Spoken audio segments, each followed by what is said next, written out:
श्रीमद्कुंज विहारणे नमः। श्री स्वामी हरिदास वैजतेतराम। रसखान जी का संबंध शाही वंश से था।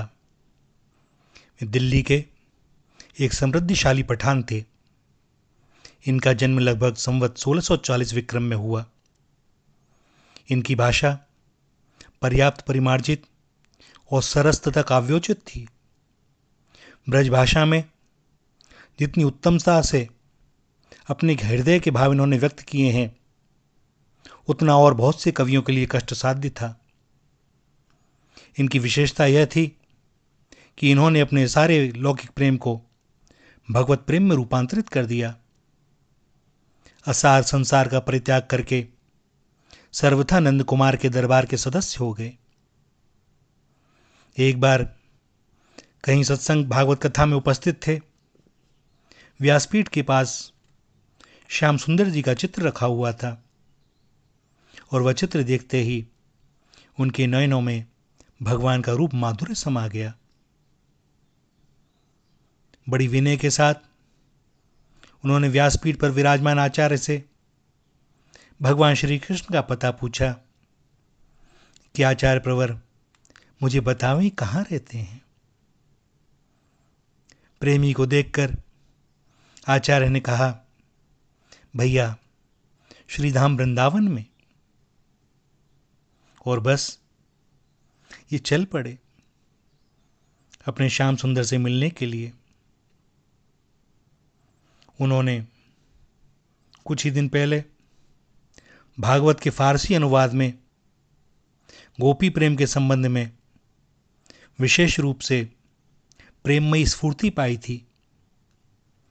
अपने मन को बार बार धिक्कार रहे थे कि मूर्ख, तूने लोक बंधन में मुक्ति सुख मान लिया। और भगवान के विरह ने उनके कंठ में भक्ति की मधुर रागनी को के अमृत को उड़ेल दिया।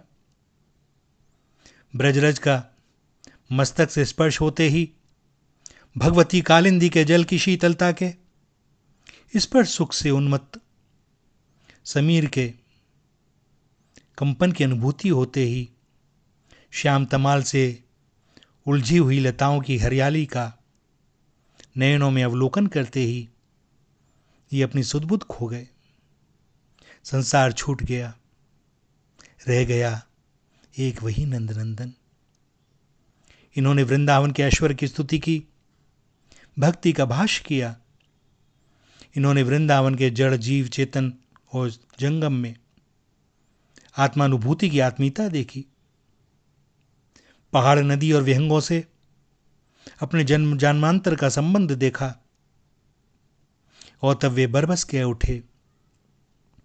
या लकुटी और कामरिया पर राज तिहूं पुर को तजी डारों, आठों सिद्धि नवो निधि को सुख नंद की गाय चराए बिसारों। रसखान सदा इन नैनन सो ब्रज के बन बाग तड़ाग निहारों। कोटिन हूं कल धौत के धाम करील की कुंजन ऊपर वारों।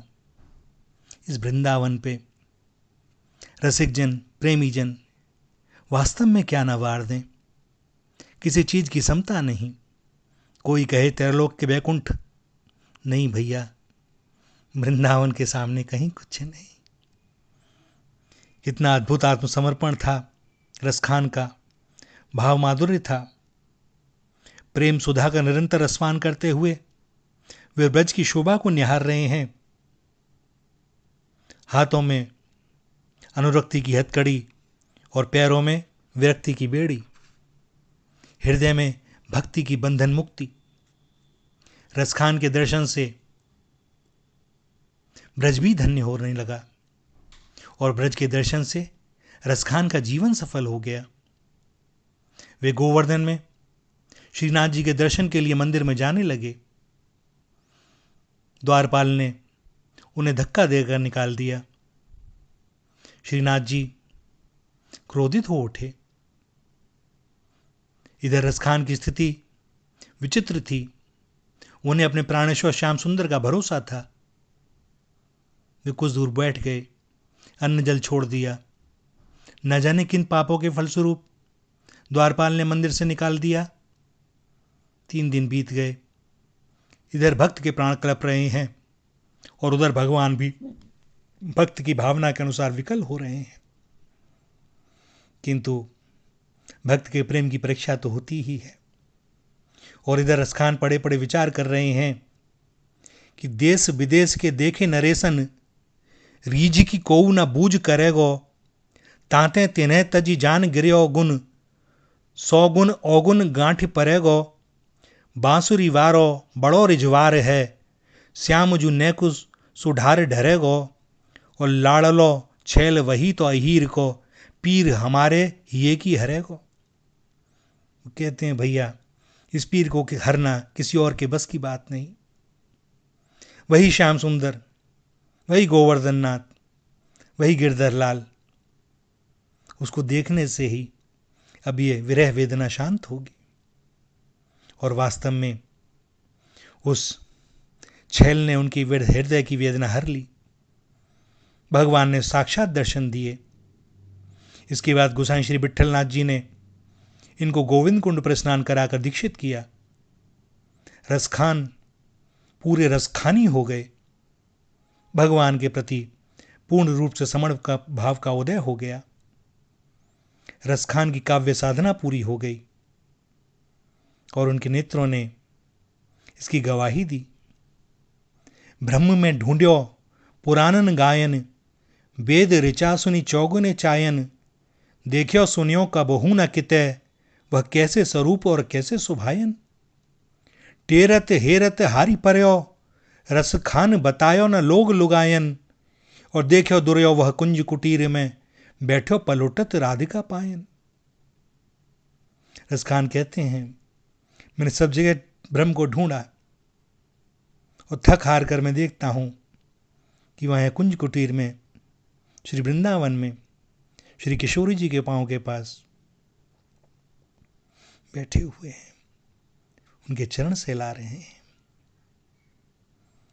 भैया भगवान सदैव यहीं रहते हैं। बस भक्त जब चाहे उन्हें देख ले।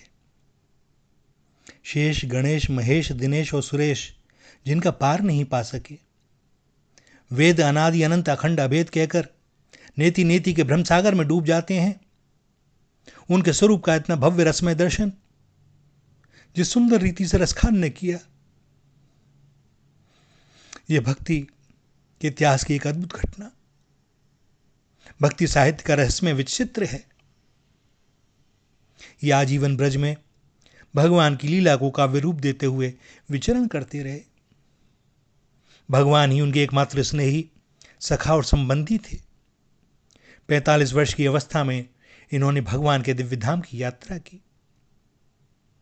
प्रेम देवता राधा रमण ने अंतिम समय में इनको दर्शन दिया और उन्होंने भगवान के सामने यही कामना की। अपनी विदा की वेला में भगवान के सामने यही निवेदन किया, हे नाथ, मानुष हो तो वही रस खान, बसों ब्रज गोकुल गांव के ग्वारन, जो पशु हो तो कहा बस मेरो, चरो नित नंद की धेनु मझारन, पाहन हो तो वही गिरी को, जो धर्यो कर छत्र पुरंदर धारन, जो खग हो तो बसेरो करो, नित कालिंदी कोल कदम की डारन। रसखान जी कहते हैं कि हे नाथ, यदि मनुष्य बनाना, किंतु यह ब्रज न छूटे, यह वृंदावन न छूटे। भक्त के हृदय की व्यवस्था का कैसा मार्मिक आत्मनिवेदन है। भगवान की लीला से संबद्ध दृश्यों, स्थलों, जीवों के प्रति कैसी आत्मीयता है। और भगवान के सम्मुख रहते रहते इन्होंने देह त्याग किया। जिनके चरणों की रज के लिए कोटि कोटि जन्मों तक मृत्यु के अधेवता धर्मराज तरसा करते हैं, उन्हीं भक्त की कीर्ति को समुज्ज्वलतम और नितांत अक्षुण्ण रखने के लिए ठाकुर ने अपने हाथों से ही इनकी अंत्येष्टि क्रिया की। भैया भगवान की कृपा का अंत और वर्णन असंभव है। प्रेम के साम्राज्य में उनकी कृपा का दर्शन रसखान जैसे भक्तों के ही सौभाग्य की बात है। क्या कहा जाए, कैसे कैसे भक्त और उनकी भगवान की, युगल किशोर की कौन कहे। भैया गूंगे का गुड़ है, कोई कह नहीं सकता। तुम्हें अनुभव करना है तो चखो इसे। श्री राधा, श्री राधा, श्री राधा।